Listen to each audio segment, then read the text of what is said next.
Welcome back to Eastland English. This time we're in Taiwan.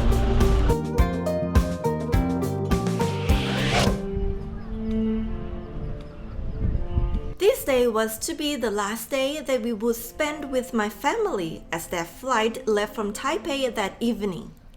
We wanted to get in a few more stops at famous tourist destinations before driving them to the airport. The first spot was a little bit of a mystery to us because we had no idea what to expect. Yudi's sister had been acting as our tour guide for the first part of this journey, so we just trusted her to lead us to the most interesting spots. One of these is in Chiayi and features a uniquely beautiful building. This structure is known by several different names, including the Giant Glass Slipper Church and the Blue Highheel Church. High heels are a women's fashion item usually worn for formal events like weddings. What is it? This is a shoe. Didn't Mint say this was supposed to be a church? I heard that, but I don't think so. Yudi's sister said that we were visiting a church. A church that looks like a shoe. Well, this does look like a big blue shoe, but it sure doesn't look like a church. If you are keen on snapping pics, or if you like to post interesting photos on your social media accounts, this area provides a wealth of opportunity. Yudi's mom had just recently taken to social media, and Yudi wanted to help her get some interesting shots for her profile. Like many people from her generation, Yudi's mom was relatively unfamiliar with posing for photos.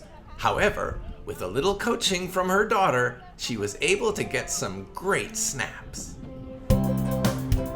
Our last destination before heading north to the airport was in Changhua County. We were going to visit Lukang Old Street and poke around the shops there. This is something we're quite unfamiliar with recently. Lots of sunshine. That's it, that's the one.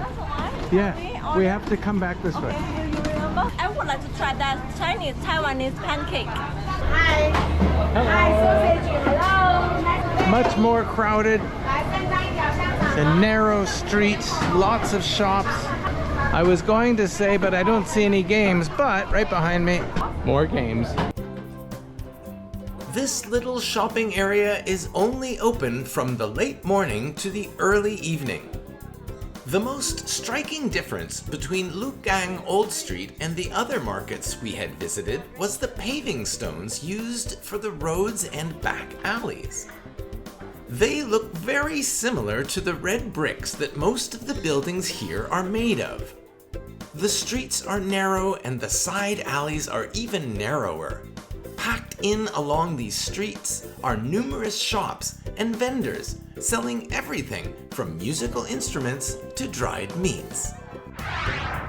Here, for example, was a table with fish roe lying out to dry in the sun. Next was a stall selling dried meat sausages. Because it was a sunny day and the weather wasn't too hot, there were many people visiting the old street that day. It was bustling with activity. It's a little bit less crowded at this end of the market. Much easier to walk.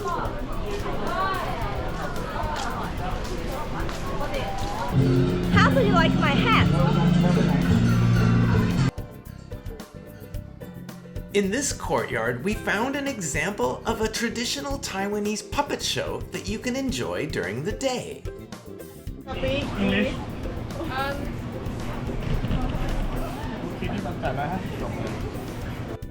If you plan to visit here to have a look around for yourself, beware, the weekends are the busiest, with throngs of tourists and local shoppers filling the streets. But Don't come on a Monday because most of the shops are closed. 这边就不够看酒店。我的3月节。原味还是奶油的 butter？ 去打电话 Butter and 跟原味要哪个？原味啊。 butter and No butter. no butter. Okay. So we want 50 baht. 50. small 5 piece。 Big one. Big, yeah. 一个哦 OK。好，它要滚的吗？要 butter 还是 no butter？ No Okay, butter. no problem. Can we mix together? Together. Yeah, to mix. Yeah. 可以。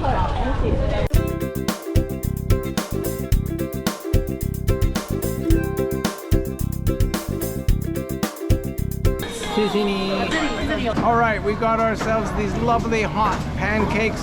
They're made a lot like the Dutch Abel skivers, where you pour them into a pan and then flip them over. Smells doughy. Hot, be careful. The No, seller hot. said that, no? No, there's some kind of cream or custard inside. Oh, the custard inside is very hot. Yeah, I find it just very plain, like a deep fried donut with the custard inside. Yeah, super hot inside. Can sear the inside of your mouth if you're not careful. While waiting for our family to finish their last-minute shopping, we heard a loud, catchy song coming from a garbage truck. This is how trash is collected here. Shopkeepers wait until they hear the melody and then bring their trash out and put it in the garbage truck. We dropped our family at the airport and took the MRT back to our hotel. We noticed something on the train that we had previously been warned about. Did you see that? What? Some kind of liquid sticked on the seat. There was liquid on the seat, and it's really interesting because the thing that we heard about the subway here is that it smells like pee. And yes, it smelled like pee. Interestingly, while you were standing up, I think you can smell the pee much stronger than while sitting on the seat. I don't know why. Doesn't make any sense, especially because it looked like a puddle of pee on the seat, so you'd think that you would smell it when you were sitting down. The next evening, we paid a visit to Sanfong Temple in the Sanmin district near downtown Kaohsiung. In the parking lot, just outside the building, there was a theater troupe performing traditional Taiwanese drama. The actors were dressed in traditional costumes and acted out the story with great emotion and professionalism. After watching the drama unfold for a while, we entered the magnificent and highly photogenic temple. Although this temple has been in operation for over 300 years, it has only been at this location for the past few decades. It is open every day of the week and doesn't cost anything to enter. The local worshippers all seemed incredibly welcoming and did not seem to mind us wandering around the area, taking pictures and videos. The name of the temple, Sanfong, translates into 3 phoenixes. A phoenix is a mystical, magical bird that sets itself on fire every 500 years or so, and then is born again from its own ashes. This temple is dedicated to Taoism, a religion that originated in China and emphasizes leading a simple, pure life based on the writings of Lao Tzu. The main reason people visit this temple is to experience the courtyard that has been decorated with hundreds of red lanterns, filling the area with crimson hues. These lanterns are supported by massive red pillars that surround the courtyard. There are 3 different levels to this building, and each one has many rooms dedicated to different mystical beliefs. Just outside of or between these rooms, there are large urns filled with sand for worshippers to place burning sticks of incense known as just sticks. People light these sticks, make a wish, or say a prayer, then allow the smoke to carry their wishes and prayers up to heaven for the spirits to receive. If you remember in episode 1, on our first night in Taiwan, we tried our luck with witching blocks and failed every time. However, at this temple, Rock got lucky twice in a row. It seems our luck would be better from here on. I found a room with a different kind of fortune telling. In this case, the worshipper is supposed to make a wish or say a prayer and select a bamboo stick at random.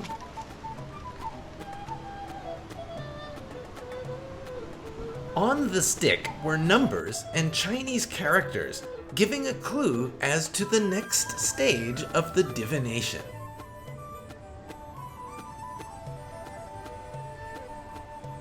Because we couldn't figure it out on our own, a kind Taiwanese lady took some time with us to explain how to do it. She directed us first to find the correct drawer related to the fortune stick.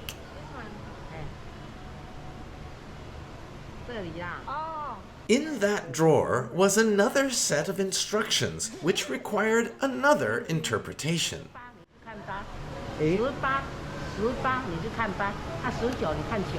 For that, we had to consult a book that was on a nearby counter. I got number 19, and 19 is my birthday. It turns out that I had selected a stick with the number of my birthday. After consulting the book and translating the fortune, we were a little bit confused.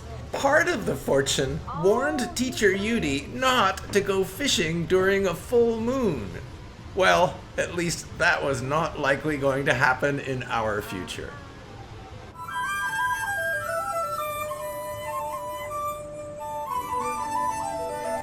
The temple is magnificently adorned with many ornate religious symbols and statues, and most of them were red and gold, both very auspicious colors for the Chinese people. As we roamed around the interior of this dazzling temple, we couldn't help but notice how sacred it felt to be here.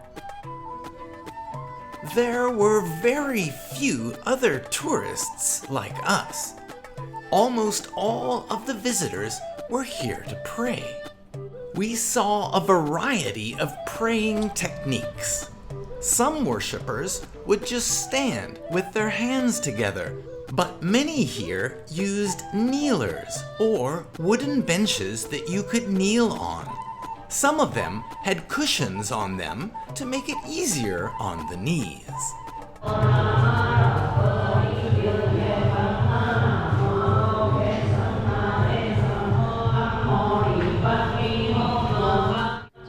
One of the highlights of our experience at Sanfong Temple was hearing and then listening to a group of female monks chanting a sacred melody.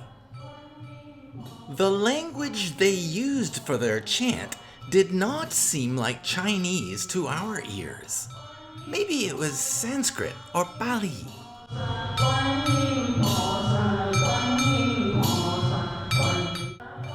The second chant that they sang had a familiar name in it, Guan Yin. Guan Yin is the Chinese goddess of compassion and mercy.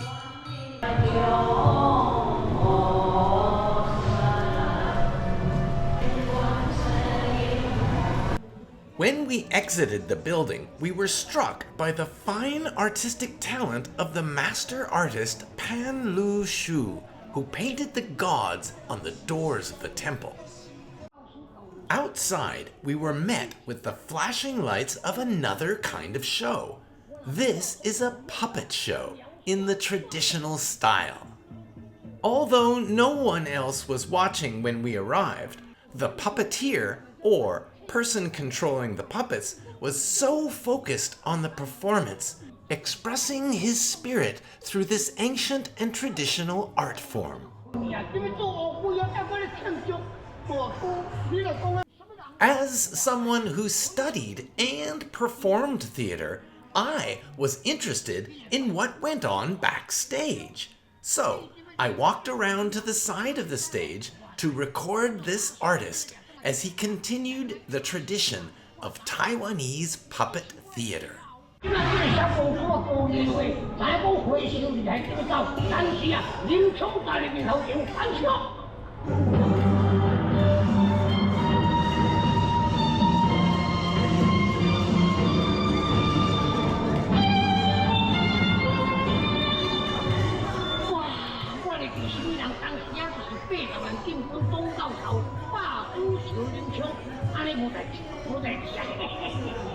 后悔小一口，林兄啊，